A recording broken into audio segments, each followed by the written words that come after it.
Hi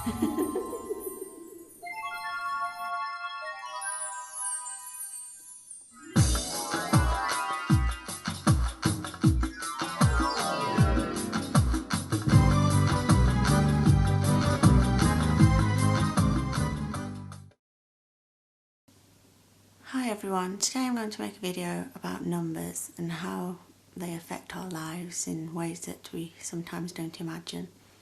So I'll start by talking about the importance of the divine numbers 11 and 3. The number 11 has always been an important part of my life. I was born at 11:11. My life path number is 11. The way I write my name, Theomerla Douglas, equals 11. The name of our mystery school order is 11 as well, Ordo Infinitus Orbis equals 11. My conception date also comes to 11, and the magic number is also 11. All numbers are special, but there are only truly 9 numbers. 11 is the magic number though, which is why it isn't reduced when working out your life path number. All of the numbers are. Some people say that 22 and 33 are master numbers, but they're no more special than 44 or 55 or anything else. So 11 is the only one that isn't reduced. So during my life, as well as 11, 3 has been important. As a child, I would say that my lucky number was 3. It just seemed to fit, and with my birth month being 3 March, and as I got older, 3 became 33. I just liked that number and decided that would be my lucky number.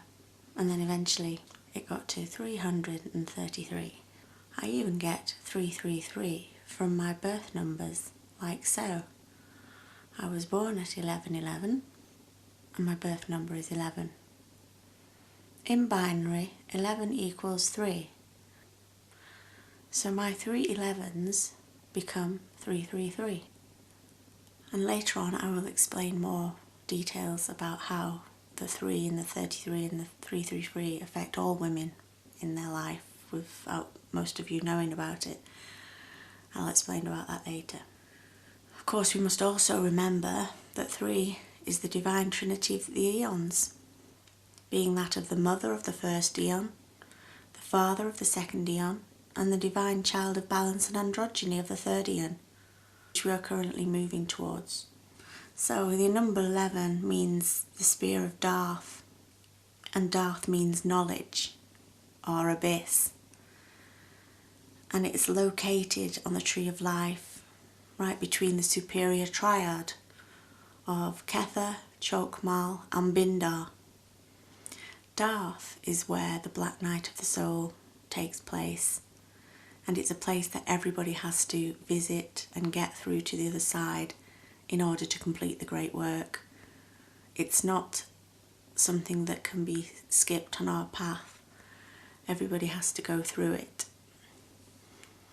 Now, when you're in the 11th spear on the tree of life, Darth, Thelmites says that there is a demon with the number 333 in the abyss that they must fight and win so they can get through to the other side.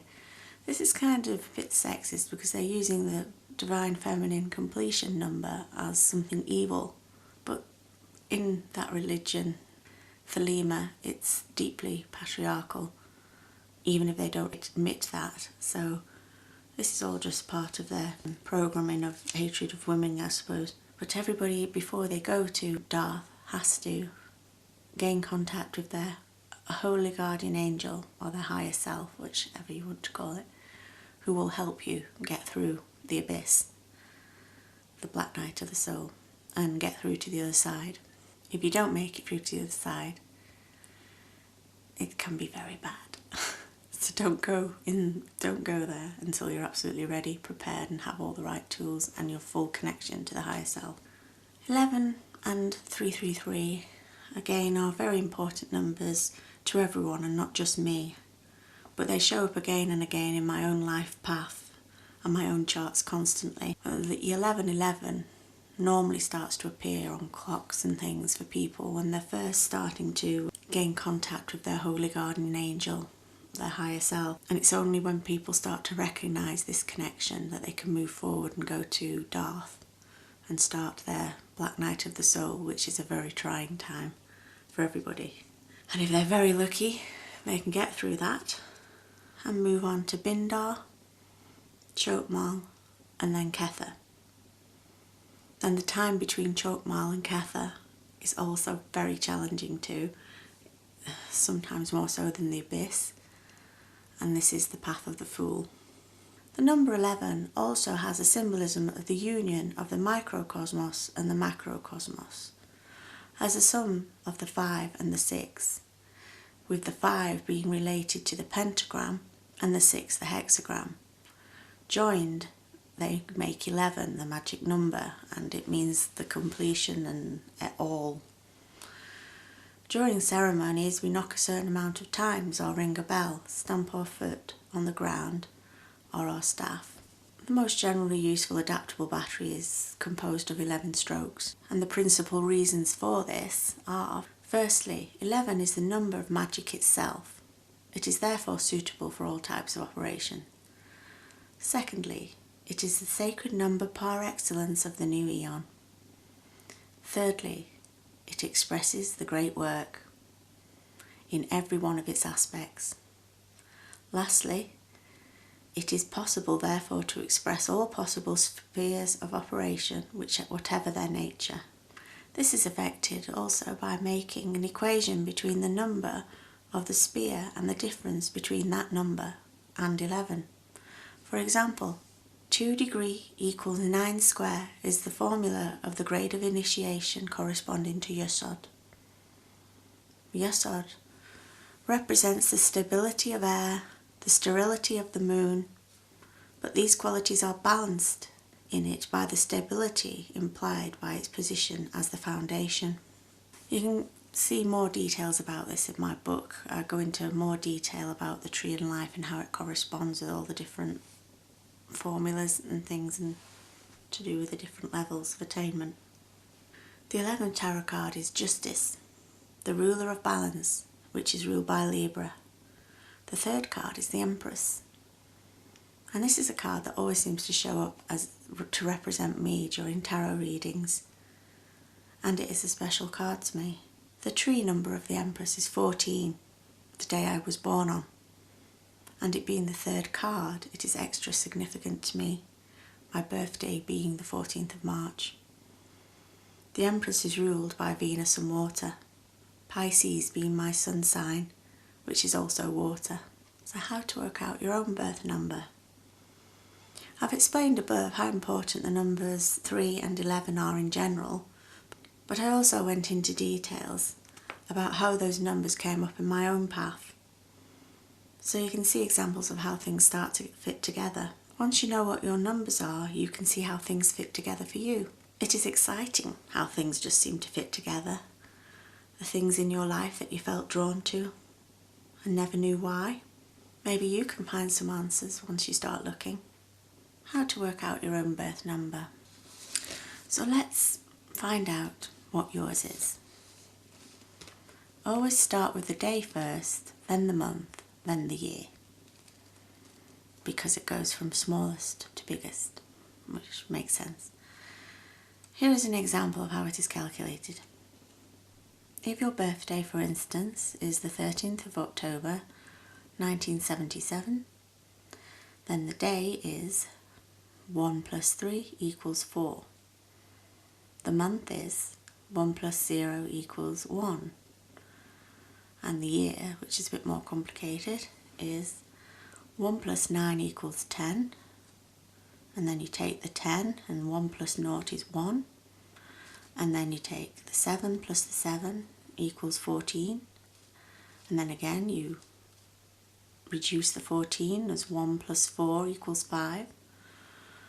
And then 1 plus 5 equals 6. You always add the digits together all the way as you work it out. You then have your birth number. In this case it was 416.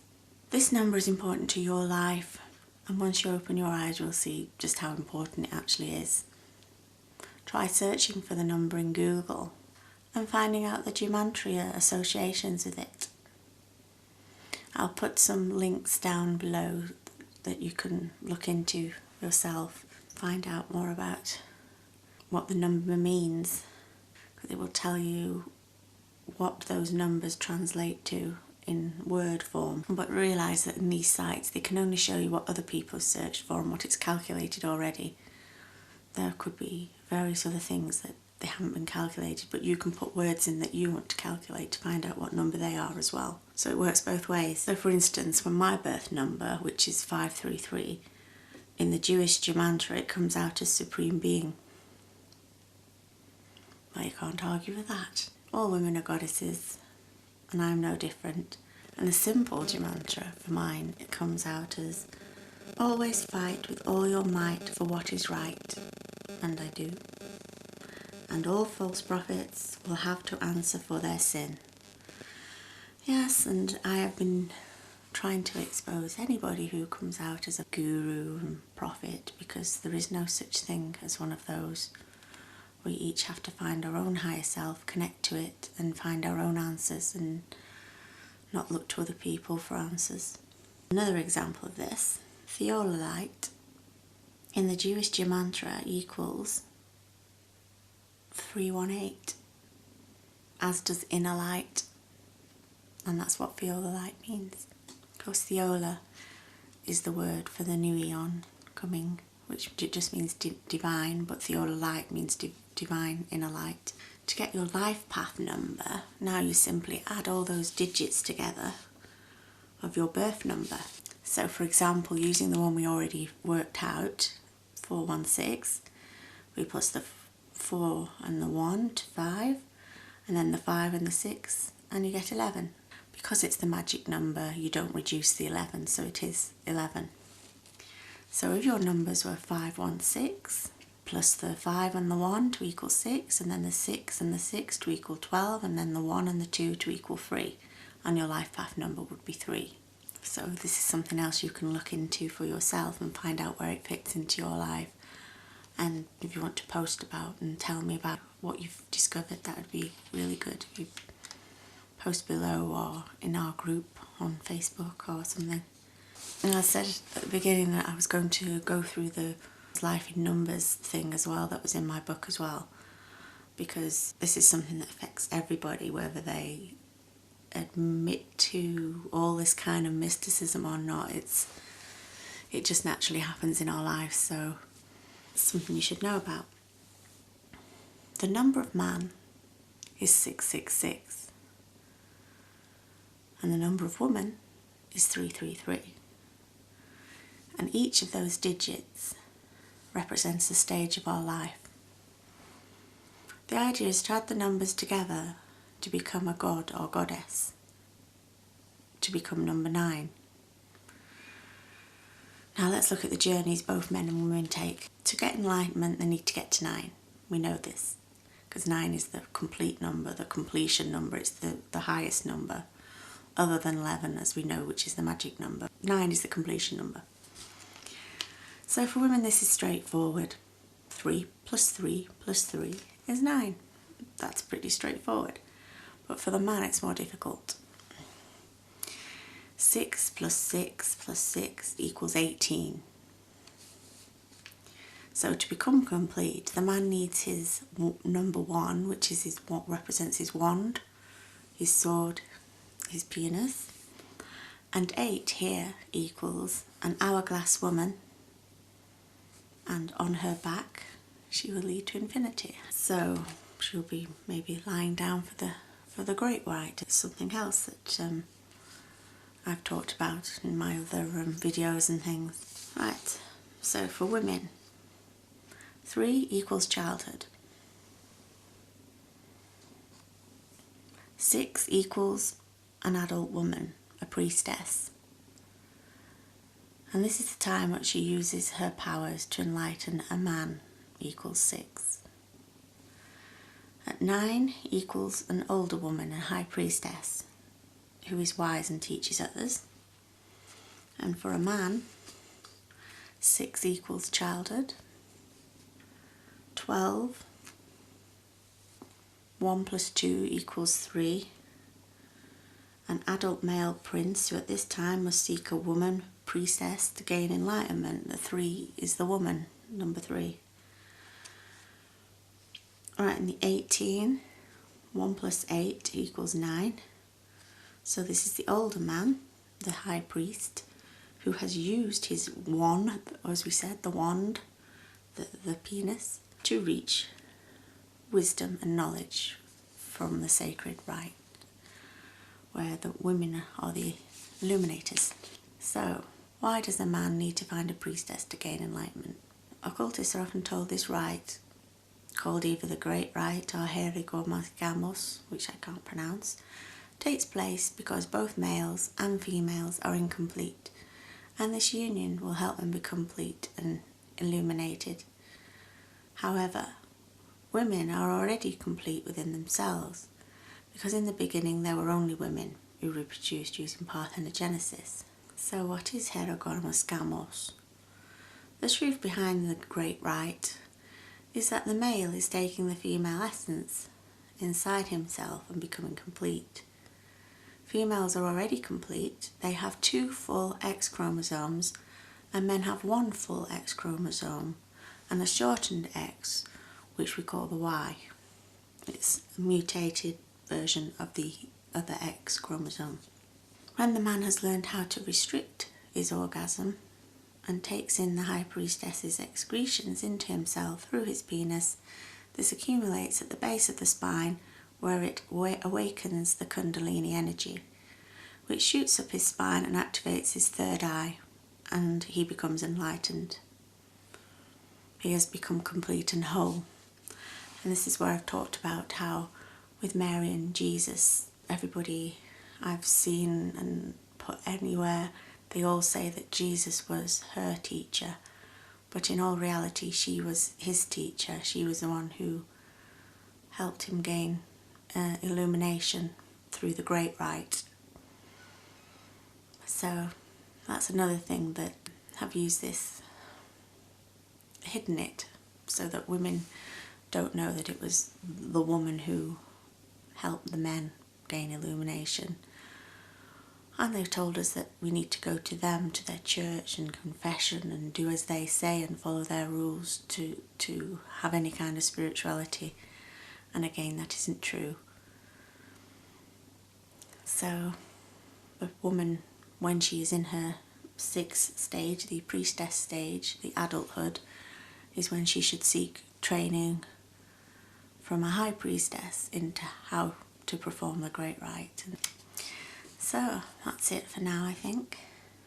I just wanted to do this about numbers and how important they are, and I hope you find it useful. And as I was saying before, if anybody wants to come to stay at Theomerla Eco Retreat or at Elk Grove Cottage, then please come and join us. We're going to have lots of events in the future. This is our first year here, so we've been working really hard to get things set up and running, and there's still a long way to go. I mean, we want to get a campsite and everything up and running, but we do need help. So we need volunteers, and we need people to come have holidays here and come to the retreat, come to the events, and get us all up and running. So I hope to meet some of you soon when you come to stay here. Right, that's all for now. Thanks for watching, and goodbye.